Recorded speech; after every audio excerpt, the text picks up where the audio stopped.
అది. ఇంకొకటి గూడా మిమ్మల్ని అంటే అంటే హ్మ్. చులకనగా అనేది ఏంటంటే, హ్మ్. చేసింది తక్కువ సినిమాలే గదా! హ్మ్. తక్కువ రెమ్యునరేషన్‌లే కదా! హేయ్! ఈ ఆస్తులెక్కడి హేయ్! నుంచొస్తాయి? అంటే హేయ్! హేయ్! విన్నారా లేదా? హేయ్!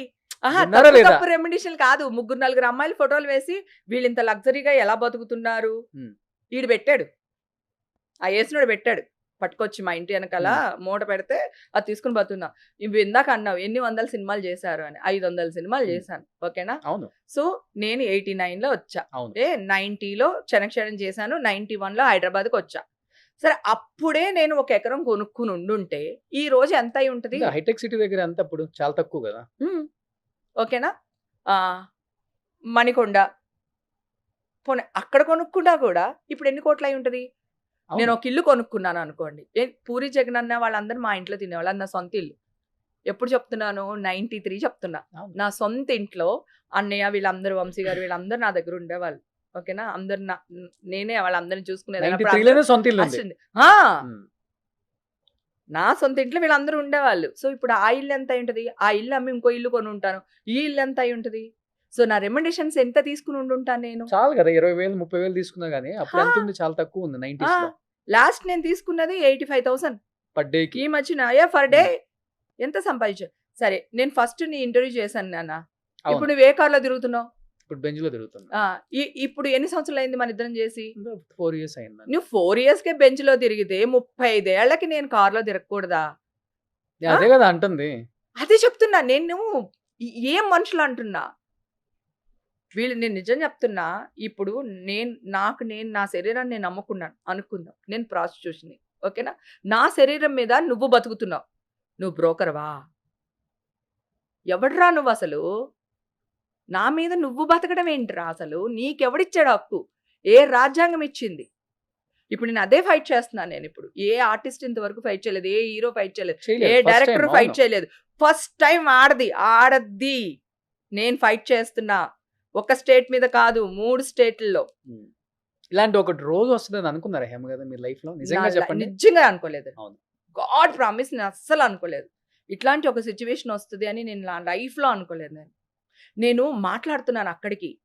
వస్తాను. ఆ అమ్మాయి నేను బ్లాక్ ఏసుకున్నాను. ఆ అమ్మాయి వైట్ ఏసుకుంది. నేనొస్తాను. 2 రోజులు వెనక్కెళ్తున్నానంటే పారిపోతున్నట్టు కాదు చెప్తూనే ఉన్నా. అందరూ ఫోన్‌లు చేసి "ఒసేయ్! నువ్వేం చెప్పకే నీకు దండం పెడతా అసలు సోషల్ మీడియాకెళ్ళకే" అని నా ఫ్రెండ్స్ అందరూ భయపడిపోయారు వాళ్ళందరూ. నన్ను కంట్రోల్ చేసేసారు.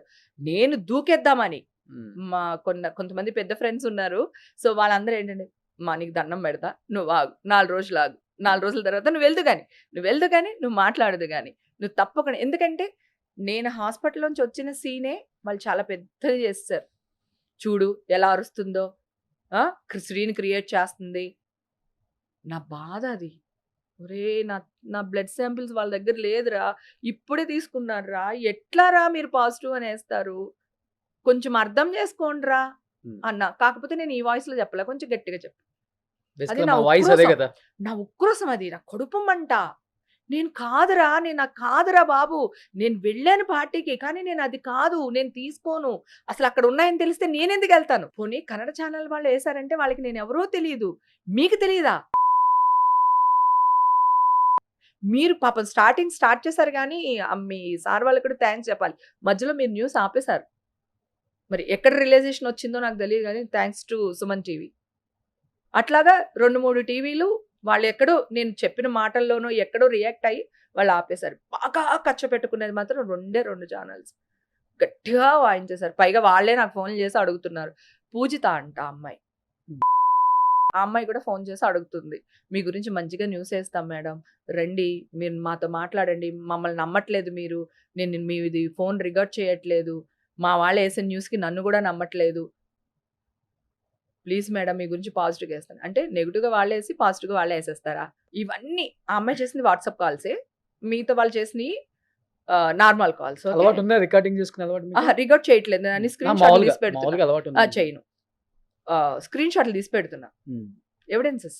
ఇప్పుడు ఈ 'పూరి అన్నయ్య' అన్నారు. అంటే ఆ! రకరకాల పేర్లు చెప్పారు. అందరి హీరోలు కూడా మీతో బాగా క్లోజ్‌గా ఉంటారు. ఆ! ఎస్పెషల్లీ ఇలా 'పూరి' గారు గాని ఆ! ఇలాంటి వాళ్ళు కాల్ చేసి ఆ! మీకు ఆ ధైర్యం చెప్పారా? నా ఇద్దరు హీరోలు ధైర్యం చెప్పారు. హ్మ్. నా ఇద్దరు హీరోలు ముందుండి నా కూతురిని పంపించారు. లాయర్‌లని పంపించారు. ఆ ఇద్దరు హీరోలు కాదు ఇంకొక 5గురు హీరోలు.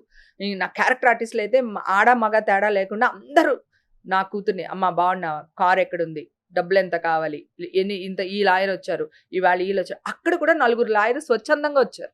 ఓకే. నలుగురు మొత్తం నా కేసు వాదించింది 5 లాయర్లు. ఓకే. అక్కడ కూడా ఒక పాయింట్ మరి చెప్పొచ్చో లేదో కానీ గతంలో ఏదో ఒక దీంట్లో కూడా ఇట్లానే మీడియా ఇది జరుగుతుంటే ఆ లాయరు ఓడిపోయారంట. ఆయన్ని చాలా టాప్ మోస్ట్ లాయర్, 100 కేసులు ఉంటే 100 కేసులు గెలిచాడట ఆయన. సో ఒక కేసు ఓడిపోయాడంట.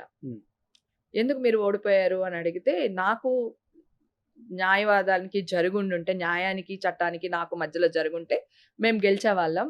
ఇది మీడియాకి దీనికి జరిగిన సంఘర్షణలో ఇది అని చెప్పి మీడియాకి జరిగిన మీ వెనక పెద్ద పెద్ద వాళ్ళు ఉన్నారు, మీరే చెప్తున్నారు కదా.